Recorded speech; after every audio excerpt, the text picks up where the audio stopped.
Welcome to another edition of Campus Report. You may not always feel safe parking your car on campus, but Richard Coté has some tips on keeping your vehicle safe. And we have an update on the search for UNM's next president. Also, our own Sophia DeConti will tell us about a non-profit animal shelter that's doing its part to keep unwanted pets from being put down. And Lawrence Gilligan checks in with the Albuquerque Thunderbirds on their quest to repeat as basketball champs. I'm Sophia DeConti. And I am Lawrence Gilligan. All this and a bit more live on Campus News. Coverage. Student perspectives at the University of New Mexico. From the KNME studios, this is Campus Report. Car theft is a problem on UNM's campus, but what measures can be taken to keeping thieves from breaking into your car? Richard Coté reports. It is every student's worst fear when parking a car, coming back to find that your car has been broken into. These incidents can cost hundreds of dollars to repair, but how often are cars on campus broken into? According to their annual report, the UNM Police Department says 45 cars were reported stolen in 2004 and 63 in 2005. That's an increase of 40%. Although his car wasn't stolen, Neil Sable did report to the UNM police when his car was broken into. They had me fill out a report, and apparently like 20 other cars had gotten broken into that weekend, so I don't know. I guess I was just one of the many victims. Due to last-minute scheduling conflicts, the UNM Police Department could not record an interview. But what they did give me was this packet that holds the numbers from the last 2 years on reported crimes. Any student who wants this packet can get it at the UNM Police Department. But what they also gave me were these tips that keep your car safe on campus. They suggest keeping all of your belongings out of plain view of everyone else. If you're going to buy an aftermarket stereo, make sure you buy one with a detachable faceplate. And always park in a well-lit area. Although nothing guarantees the safety of your car on campus, these tips will help keep your car safe and the thieves out. For Campus Report, this is Richard Coté. We are getting much closer to finding out who will be the next president of UNM. For over a year now, the University of New Mexico has been searching for just the right person to be the university's 20th president. The Board of Regents has announced that their search has narrowed down to 5 finalists. Meredith Hay, Vice President of Research at the University of Iowa, is the candidate preferred by UNM's faculty. Herman Lujan currently serves as Provost and Tenured Professor of Political Science at California State University, Los Angeles. Daniel Lopez is the President of the New Mexico Institute of Mining and Technology. Robert McGrath is the Senior Vice President of Research at Ohio State University. And David Schmidley has been serving as President of the Oklahoma State University System and is the second choice of the UNM faculty. ASUNM President Brittany Yeager says the new president could have a real effect on everyday campus. I've seen institutions where their president's very visible and is open to talking to students and talking to the faculty and staff, and I think that those are some of the most successful universities, and I hope that whoever the president is, that they too will be that way on our campus. The Board of Regents is about to announce who will be the next president. Each year, thousands of animals are euthanized in New Mexico. Watermellon Mountain Ranch is one of the largest no-kill shelters in the state and is trying to improve this number. Sophia DeConti reports. Over 90,000 perfectly adoptable animals were put down last year in the state of New Mexico. Sophia DeConti, owner of Watermellon Mountain Ranch, a not-for-profit organization, is committed to lowering that number by rescuing animals in more ways than one. A shelter will call and say, we've got too many animals, could you guys come and get them out? So we will go and take out as many as we can if they're going to kill the animals. So we get them from there, we get them from the public, we get them from the pounds, and we get them from the animal control officers. They bring them here and they spend the night, and if we feel we can adopt them, then we'll take them into our adoption program. Jeffrey Barnaby dropped off his litter of puppies specifically because they were a no-kill shelter.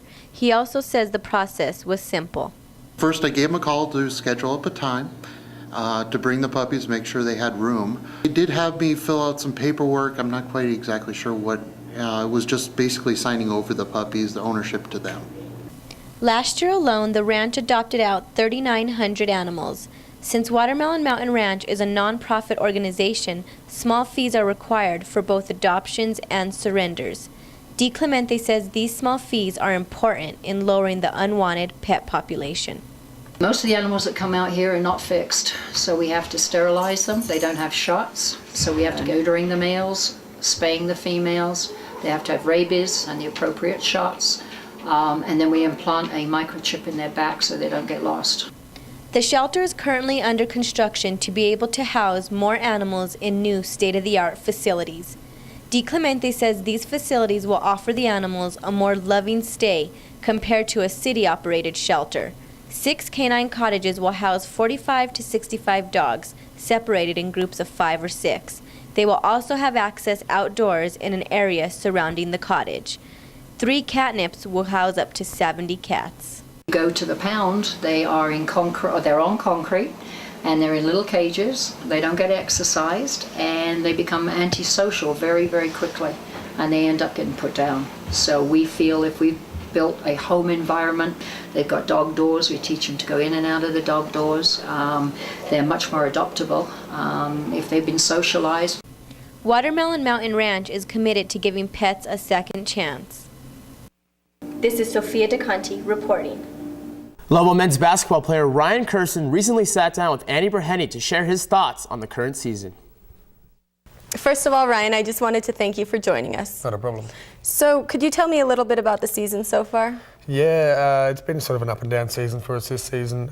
We started off strong, going 5-0 here at the pit. Then we won on the road and lost 2 straight. And since then we've gone 9 and 11, and we've sort of lost 4 in a row at one stage, and haven't quite got back to the same way we were at the start of the season.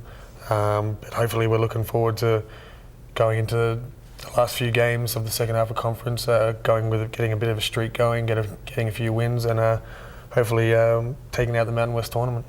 Okay, and in your opinion, what are some of the factors that have played into the recent slump? There's a lot of things that contribute to it, but there's not one thing you can put your finger on. Sometimes it might be team chemistry on the court, people getting frustrated with each other, and then towards the end of the games, we're right in a lot of games and we get nervous and we play not to lose rather than play to win. It sort of it doesn't help us, and people just get frustrated, and when teams get a 4-point lead with a couple minutes left, we sort of start to think negatively instead of positively. So I mean, that's just 2 things to name a few, but I mean, it's no one person in particular or anything like that. It's just a group thing that we just can't get it together right now.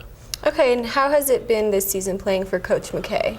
It's been good, and this is my second season with him, and I've enjoyed both of them. He's a good coach to play for. He's a pretty relaxed guy. He's a fun guy. He's a kind, caring guy. But on the court, just like all coaches at this level, he's passionate about the game. He gets into you. He doesn't belittle you in any way or anything. But he's tough, and I guess that's good for us, and he's good for this team. Okay, and also I know you're from Australia. What are some of the differences you see playing basketball there versus here? There's a lot of differences, mainly being the pace that they play at here. It's a lot quicker and a lot more athletic over here, whereas back home it's more of a slowed down game, slow paced game, running offense, just playing for jump shots. Where here there's a lot of up and down, transition, run and gun sort of style play. So it's different, but I like it here better. Okay, well thank you again and good luck with the rest of the season. Not a problem, thank you.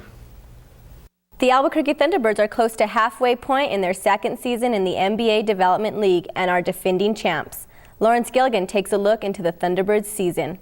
The Development League is a feeder system for minor league players in affiliation with NBA teams across the nation. Thunderbirds assistant coach Joe Harge says it provides an opportunity for young NBA prospects to develop their talents. First or second year players are eligible to come down and play in our league, and it is, we say assignment because that's what it is. It's great for those young players to come down and play. If they're not playing a lot in the NBA, it gives them great experience. Team president Billy Widener says that the structure of the D-League and direct team affiliations can be compared to the build of a minor league baseball system. Well, the Thunderbirds are a minor league basketball team. We work directly with the Phoenix Suns, Indiana Pacers, and Cleveland Cavaliers, and we do the same thing that the Isotopes do for the Florida Marlins. We just work with 3 teams. In last year's inaugural season, the team won the league championship. With a good portion of last year's championship team returning, team captain Tony Bland has high aspirations of a repeat championship season. Like I said, I think our team is better. It's going to be tougher this year than it was last year because, obviously we won the championship, so, everyone's going to be up to play against us. Everyone's going to be ready to play against us, want to play against the champs. But I think that we have a great chance, you know. As defending champions, the Thunderbirds were selected to travel to China this past November to play the Chinese national team. The trip to China was amazing. Anytime you get to represent your country is a tremendous honor.